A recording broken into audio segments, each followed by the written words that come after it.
Oke deh, yuk kita ngobrolin sesuatu yang sering bikin pusing pengemudi baru. Dan, jujur aja nih, beberapa yang udah pengalaman banget juga, kadang gitu. Ini tuh misteri besar di dunia mobil. Segitiga bermudanya kap mesin. Tepatnya, mobil kamu tuh berhentinya di mana sih? Kamu lagi duduk, pegang setir erat-erat. Telapak tangan keringetan. Itu trotoar jauh banget, apa udah mau nyosor, kasar banget lagi, kepelek kinclong kamu. Benar-benar misteri kan? Kayak nebak apa sih yang ada di kepala politikus. Bingung banget. Kamu maju dikit-dikit, dikit lagi. Penumpang kamu, kalau lagi apes, ada yang nemenin, mungkin lagi bunyiin gigi cekak yang nggak ngebantu. Ini jelas nggak bikin kamu konsen pastinya. Masalahnya gini, mobil zaman sekarang tuh dirancang sama orang-orang yang kayaknya tinggal di Menara Gading. Mereka nggak beneran harus parkir di tempat sempit di supermarket. Mungkin mereka punya valet, atau helikopter. Jadi, mereka kasih kita kap mesin yang melengkung, spakbor yang gede-gede. Nggak kelihatan apa-apa, kayak bawa kapal tanker super gede di kolam ikan. Jadinya nebak-nebak. Dan nebak-nebak pas lagi bawa besi, kaca, sama bonus asuransi kamu yang bisa hangus, itu ide yang jelek banget. Akibatnya ada bunyi-bunyi mahal, dan bunyi itu biasanya diikuti tagihan yang lebih mahal lagi dari abang-abang bengkel. Udah sering banget aku lihat. Maju mundur ragu-ragu, muka panik banget. Leher ditarik-tarik kayak mau manjangin mata, biar bisa lihat lewat kap mesin. Lucu sih, kalau lihat dari jauh. Nggak lucu kalau mobil kamu yang mau dipermak sama ketidaktahuan mereka. Kamu pikir masih lega banget. Terus, crack. Aduh, suara itu. Suara gesekan yang bikin mual. Itu suara dompet kamu nangis. Itu suara bibit-bibit pertengkaran, sama yang punya mobil lain, atau tiang lampu, atau troli belanja yang nyolot banget. Belum lagi kalau ngomongin mundur. Itu level bingung ruang yang beda lagi. Kamu lihat spion, spionnya kecil biasanya. Nunjukin versi kecil dan aneh dari bencana yang mau kamu buat. Itu sepeda anak kecil, atau silo rudal nuklir. Susah bedainnya. Sensor bunyi, kalau ada mulai teriak-teriak padahal kamu masih jauh banget. Nggak guna. Sama sekali nggak guna. Kamu perlu ngembangin feeling, indra keenam. Atau kalau nggak bisa, ya beberapa tips praktis. Yang untungnya buat kamu bakal aku kasih. Soalnya aku kan, seperti yang kamu tahu, baik banget. Nah, beberapa orang mungkin mikir, cuma baret dikit. Biar ada ciri khasnya. Salah. Salah banget, parah. Tahu batas-batas fisik mobil kamu itu bukan cuma biar nggak kelihatan on. Walaupun itu, jujur aja, bonus gede. Ini soal keselamatan. Soal nggak bikin rugi jutaan rupiah. Soal nggak bikin urusan ke warung jadi drama klaim asuransi yang lebih panjang dari sinetron. Ini penting banget.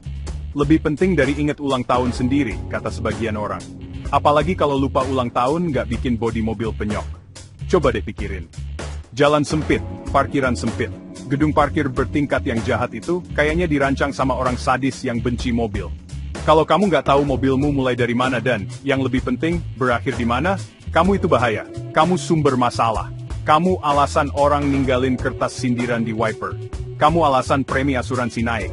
Singkatnya, kamu bagian dari masalah. Dan nggak ada yang mau jadi bagian dari masalah kan? Ya, mungkin ada sih beberapa, tapi biasanya mereka bawa mobil pickup Amerika gede di tengah Jakarta. Itu sih salahnya beda lagi. Ini juga soal sopan santun. Ya, aku tahu, kata yang jarang nyambung sama nyetir. Tapi bayangin kamu mau nyelip lewat orang yang parkir mobilnya kayak ditinggal kabur pas lagi panik. Sisi satunya kosong 2 meter, sisi lainnya hampir nempel mobil orang. Kenapa? Soalnya mereka nggak tahu sama sekali segede apa sih mobil aneh mereka itu.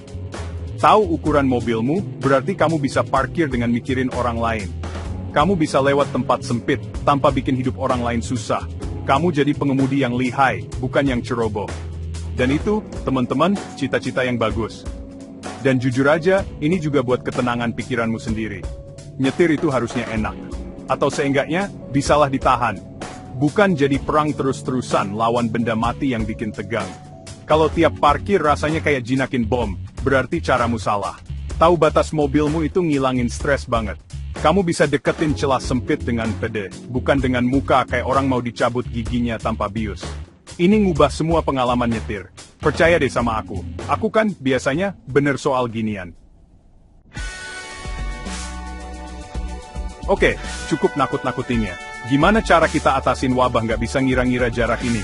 Gimana kamu, calon pengemudi jago, belajar ngira-ngira ginian? Ya, ini bukan ilmu hitam. Bukan sesuatu yang kamu bawa dari lahir, biarpun ada aja orang sok yang bilang gitu. Perlu latihan, dan beberapa trik cerdas. Atau seperti kata contekan ini, trik jitu. Kedengerannya kayak ilmu bela diri baru dari Indonesia. Mungkin aja sih.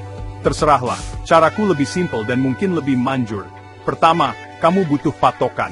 Lihat kap mesinmu, lihat wipernya ada di mana, atau ada lekukan di besinya. Sekarang cari parkiran kosong. Iya, kosong. Kita nggak mau ada kesalahan mahal yang kena barang orang dulu. Ambil beberapa kun, atau botol air minum kosong. Atau bahkan kalau kamu berani, patung kurcaci taman kesayangan mertua. Jangan bilang dia aku yang ngomongnya. Taruh benda-benda itu di sekitar. Terus, coba deketin. Deket banget, tanpa kena. Pakai patokan di kap mesinmu itu. Sejajarin sama kunnya.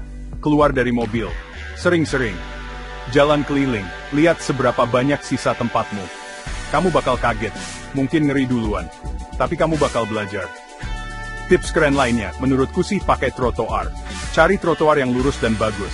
Jalan di sampingnya. Coba bikin banmu sedekat mungkin tanpa ngegesek pelek cakep itu. Sekali lagi pakai patokan. Mungkin ujung dashboard kamu sejajar sama trotoar pas jaraknya pas. Atau mungkin pantulan di spion. Coba-coba aja, catat di kepala. Atau tempel stiker kecil diam-diam di dashboard kalau kamu pelupa banget. Nggak ada yang perlu tahu. Itu senjata rahasiamu ngelawan sempitnya tempat. Dan terakhir, kalau ada sukarelawan yang mau dan berani, suruh mereka berdiri di ujung-ujung mobilmu pas kamu di tempat aman. Minta mereka pandu kamu. Pelan-pelan, pelan banget. Ini bantu kamu ngerti apa yang mobil lakuin dari luar, sementara kamu ngerasain dari dalam. Ini nyambungin dua sudut pandang. Pastiin aja sukarelawanmu punya asuransi jiwa yang bagus. Dan refleksnya cepet. Cara ini bagus banget buat ngerti ujung belakang mobil, yang sering banget nggak kelihatan dari kursi supir. Kecuali mobilmu aneh, yang kameranya lebih banyak dari studio TV. Nah, itu dia, beberapa petuah bijak dariku. Apa kamu bakal langsung jadi dewa parkir? Bisa masukin limosin ke kotak korek api? Kayaknya sih nggak dalam semalam juga. Ginian butuh waktu, butuh diulang-ulang. Kayak belajar main gitar. Percobaan pertamamu pasti hancur. Jari kemana-mana, bunyi berisik yang parah. Tapi kamu terus coba, kamu latihan trik jitu itu, atau apalah namanya. Kamu terus keluar mobil dan lihat. Kamu terus pakai patokan itu. Dan pelan-pelan, dengan susah payah, kamu bakal makin jago. Pasti, jangan kecil hati kalau nyenggol kun, atau nyerempet trotoar dikit. Latihan kan emang buat itu. Mending kena kun daripada Porsche. Mending botol latihan kegores dikit daripada pot mawar juara punya tetangga. Tiap kesalahan kecil itu pelajaran. Pelajaran di mana sih sebenarnya ujung mobil sialanmu itu? Nikmati proses belajarnya. Ketawain aja usaha awalmu yang kaku itu. Soalnya suatu hari nanti, kamu bakal masuk ke tempat sempit dengan anggunnya kayak angsa. Atau, seenggaknya dengan panik yang sedikit kurang dari kucing di mesin pengering. Itu aja udah kemajuan, jujur deh. Kuncinya itu terus latihan. Jangan cuma sekali terus mikir. Oke, aku udah jago sekarang. Belum. Terus latihan di situasi beda-beda. Jenis parkiran beda-beda, kondisi cahaya beda-beda. Makin beragam latihanmu, makin nempel ilmunya. Nanti kamu bakal nggak perlu mikir lagi, udah otomatis, kamu bakal aja. Dan itu teman-teman, hal yang indah. Itu saatnya kamu berubah dari cuma operator mobil jadi pengemudi beneran. Beda tipis tapi penting. Jadi ayo sana, cari parkiran kosong itu. Kumpulin kunmu, botolmu, atau hiasan taman pinjamanmu. Dan latihan. Latihan sampai kamu bisa masukin mobil itu ke lubang jarum. Atau paling nggak sampai kamu bisa parkir tanpa perlu rapat panitia dan 3 tukang aba-aba. Ini bukan ilmu roket kok, cuma soal ngertiin bongkahan besi yang kamu pegang kendalinya. Dan dengan sedikit usaha, kamu juga bisa kuasai. Mungkin. Nah, kalau gitu aku permisi dulu ya. Aku ada janji penting banget, sama mobil kenceng, dan jalanan yang sepi banget.